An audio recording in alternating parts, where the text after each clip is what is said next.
और अमीर खुसरो का ताल्लुक इन ज़बानों से वैसे ही है जैसे कि हमारा खड़ी बोली हिंदी से है। तो अभी मेरी एक किताब ministry of information and broadcasting से शाया होने वाली है, जिसका नाम है वाक़यात अमीर खुसरो। ये 1500 सफ़ों का ग्रंथ मैंने तैयार किया है, तकरीबन 2500 तुर्की, फारसी, अरबी मैन्युस्क्रिप्ट्स के आधार पर, जो कि विश्व के 18 म्यूजियम्स में रखे हुए हैं। और आगा खान फाउंडेशन के दरमियान मुझे ये काम करने का मौका मिला। तो मैं बहुत शॉर्ट में आपको बताऊंगा कि देखिए, सूफीज़्म पर बात करना इतने कम समय में बहुत मुश्किल है, लेकिन फिर भी मैं कोशिश करता हूँ कि सूफीज़्म की कुछ बुनियादी चीज़ें बता दूँ कि आखिर में सूफी मत है क्या। देखिए, सूफी मत जो है उसके बारे में एक स्टेटमेंट खुद सूफियों का है, और जो सबसे पहले एक बहुत बड़े सूफी ईरान में हुए थे, अल हुजवेरी, उनकी एक बुनियादी किताब है कश्फुल महजूब। उसमें उन्होंने लिखा है कि अगर तुम इस दुनिया में मोहब्बत, शांति, दोस्ती, विश्वास ये सब कायम करना चाहते हो, तो ये जितनी भी तुम्हें मस्जिदें, मंदिर, चर्च दिख रहे हैं, इन सबको गिरा दो, इनकी दीवारें तोड़ दो। जब तक ये नहीं करोगे ये फसाद खत्म नहीं होगा। तो उनके खिलाफ फतवा निकाल दिया गया था और उनकी गर्दन कर दी गई थी। लेकिन उनके जो शिष्य थे वो अपने गुरु की इस परंपरा पे चलते रहे। इसी वजह से सूफीज़्म के बारे में ये कहा जाता है कि sufism is basically a revolt against Islam on certain points. उन्होंने इस्लाम, जो कट्टरवादी इस्लाम था, उसकी कई चीज़ों को उन्होंने नकार दिया।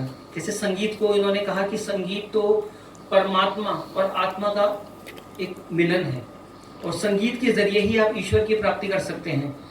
तो आपको मैं एक छोटी सी कहानी सुनाना चाहता हूँ, जो कि एक सूफीज़्म की एक मिसाल भी है और एक बड़ी इंटरेस्टिंग स्टोरी है, और मुझे उम्मीद है कि आपने ये सुनी नहीं होगी, क्योंकि ये हिंदी में कहीं प्रकाशित नहीं हुई।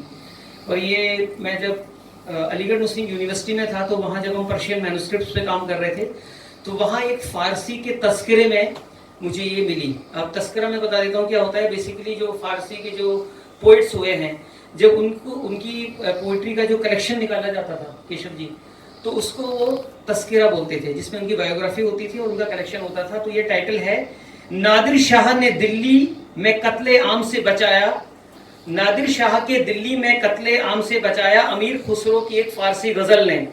एक बार दिल्ली शहर पर बहुत बड़ी आफत आई। नादिर शाह सन 1688 से 1747 ईरान का एक जालिम बादशाह था। उसने मार्च सन 1739 में दिल्ली पर हमला कर दिया। उस वक्त दिल्ली का बादशाह मोहम्मद शाह था। वो 3 लाख सैनिकों की फौज लेकर नादिर शाह का मुकाबला करने चला। करनाल में 3 घंटों तक भयानक युद्ध हुआ। नादिर शाह ने दिल्ली के मोहम्मद शाह को पराजित करके बंदी बना लिया और वो दिल्ली में दाखिल हुआ। नादिर शाह ने दिल्ली में जबरदस्त लूटपाट की।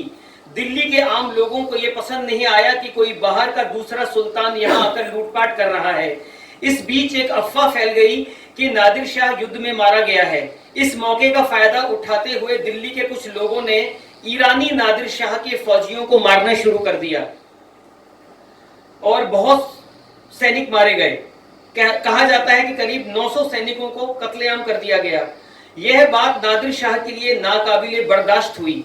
उसने फौरन हुक्म दिया कि दिल्ली में जो भी इंसान तुम्हें दिखाई दे उसे देखते ही मार दो। फलते उसके जालिम फौजियों ने दिल्ली में कत्लेआम शुरू कर दिया। करीब 20,000 दिल्ली वालों को ईरानी सैनिकों ने मार डाला। करीब 10,000 औरतों, बच्चों को कैद करके गुलाम बना लिया गया और उनको भूखा रखा गया। उस जमाने के लेखकों में जिन्होंने ये खौफनाक वाकया खुद अपनी आंखों से देखा था, उसमें एक लेखक हिंदी का और फारसी का, आनंद राम मुखलिस, सन 1699 से 1750 थे। वे एक कवि और शब्दकोशकार भी थे।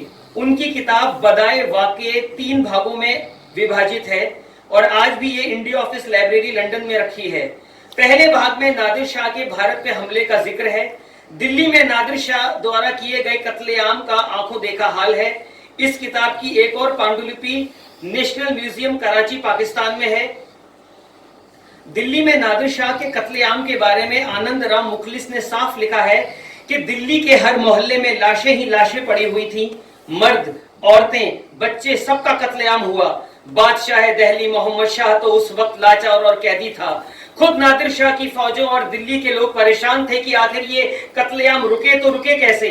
किसी भी शख्स की इतनी हिम्मत नहीं थी कि जो बादशाह नादिर शाह से जाकर कहे कि अब कत्लेआम रोक दो, बहुत लाशें बिछ चुकी हैं। नादिर शाह नहायत ही शफाक, जालिम और क्रूर आदमी था। वो एक मस्जिद में नंगी तलवार लिए बैठा हुआ था। उसने अपने फौजियों को हुक्म दिया था कि जब तक उसकी नंगी तलवार म्यान के अंदर ना जाए तब तक उसके सैनिक दिल्ली के लोगों को लगातार मारते रहें। नादिर शाह बेहद गुस्से में था कि उसके फौजियों पर आखिर दिल्ली के लोगों को ने हाथ उठाने की जरूरत की तो कैसे की। अब यहाँ सूफी फारसी शायर अमीर खुसरो का एक फारसी शेर नादिर शाह को दिल्ली में कत्लेआम करने से रोकता है। शायर सिर्फ मनोरंजन का साधन नहीं है, सहयात्री का दिल और दिमाग पर इसका बड़ा असर पड़ता है। तो नादिर शाह के फौजी अफसर खुद चाहते थे कि अब ये कत्लेआम बंद हो जाए। जालिम नादिर शाह को ये समझाने आखिर कौन जाए कि अब बंद भी करो मासूम और बेगुनाहों का कत्ल। मोहम्मद शाह की शाही फौज में एक बहुत बड़े फौजी सिपहसालार थे, निजाम उल मुल्क आसिफ जाही उर्फ कमरुद्दीन खान सिद्दीकी बायफंदी। इन्होंने बाद में दक्कन में आसिफ जाही सल्तनत या राजवंश और हैदराबाद राज्य की बुनियाद डाली। आसिफ जाही के मन में यह ख्याल आया कि अगर ऐसे ही ये कत्लेआम होता रहा तो दिल्ली में एक भी आदमी नहीं बचेगा। आसिफ जाही हिम्मत करके नादिर शाह के पास गए। उन्होंने पहले सर झुकाकर नादिर का इस्तकबाल किया, फिर बहुत हिम्मत करके बोले, हुजूर मैं प्रसिद्ध सूफी शायर अमीर खुसरो का एक शेर आपको आज सुनाना चाहता हूं जिससे मैं खुद बहुत प्रभावित हुआ हूं। नादिर शाह ने कहा, अरे अमीर खुसरो के तो हम बड़े शैदाई हैं, उनके प्रशंसक हैं, बेखौफ सुनाओ। आसिफ जाही बोले, कसी न मांद के दीगरे बेतीरे नास कुशी, मगर तो जिंदा कुनी खल करावा बास कुशी। अर्थात कोई भी जिंदा इंसान अब इस शहर में नहीं बचा कि तुम अपने नाज और नखरे और अहंकार की तलवार से कत्ल करो। अगर तुम मरे हुए इंसानों को दोबारा जिंदा करके दिखा सको तो पहले वो करके दिखाओ, उसके बाद फिर कत्ल करो, तभी मैं तुम्हें असली मर्द मानूंगा। आसिफ जाही ने आगे खुसरो की इस विषय में एक फारसी गजल सुनाई। निगाह कुन किता मादरे मेहर संज, 12 तिफले खुद चंद बुरद अस्तरंज, कि जल्लादे खुनी व शमशेर तेज, बर आरत ब यक लहजा जद रस्त खेज, कुजा दीद कसाब रंजे शुबान तबर, जन्ने दानत गमे बागबान, चुबर खुद नदारी रवा नश्तरे, नकत तेग बर गर्दने दीगर, मगोस मेर्द साद कुश्तम अंदर बदन, यके जिंदा कुंतात खाने मरद, बा दम्बाले आहूचे पुई चूतीर, अबरू शेर मर्दी पी शेर गिर।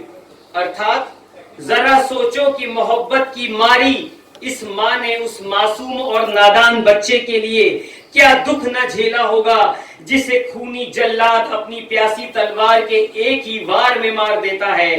कसाई उस गडेड़िए का दुख क्या जाने जिसने बकरे को पाला है, और लकड़हारा बाग के माली के दिल का हाल क्या जाने। अगर तुम अपने जिस्म पर एक तीर भी नहीं झेल सकते हो तो दूसरे इंसान की गर्दन पर तलवार चलाने का तुम्हें कोई भी हक नहीं है। जंग में सैकड़ों को मारने पर तुम खुद पर गर्व करते हो। तुमको बहादुर तब जाने जब तुम किसी एक को जिंदा करके दिखाओ। हिरन का पीछा करते हो, अगर तुम वाकई बहादुर हो तो शेर से लड़कर दिखाओ। अमीर खुसरो के इस फारसी शेर और गजल को सुनकर आसिफ जाही बेखौफ होकर बादशाह नादिर शाह से कहने लगे, गुस्ताखी माफ हो हुजूर आला, अगर इस दिल्ली शहर में कोई इंसान जिंदा नहीं रह पाएगा, अगर आप इसी तरह कत्लेआम करते रहेंगे जहां कोई नहीं बचेगा, तो फिर आखिर आप फिर किसे मारेंगे, किस पर हुकूमत करेंगे। तब आपकी ये भूखी नंगी तलवार दिल्ली में कभी किसी को न मार सकेगी। हाँ, इस सूरत में ये लोगों को मार सकती है कि जो लोग मर गए हैं उन्हें आप जिंदा करें और फिर उन्हें मारें। ये सुनकर जालिम नादिर शाह को अपने इस गुनाह का एहसास खुसरो की इस फारसी गजल और शेर से हुआ। उसने उसी वक्त कत्लेआम रोकने का हुक्म दिया। अमीर खुसरो ने दरअसल ये फारसी शेर अपने गुरु हजरत निजामुद्दीन औलिया के लिए कहा था कि उनकी आंखें और नाजो अदा ऐसे हैं कि जो भी शख्स उनको देखता है वो उन पर मर मिटता है।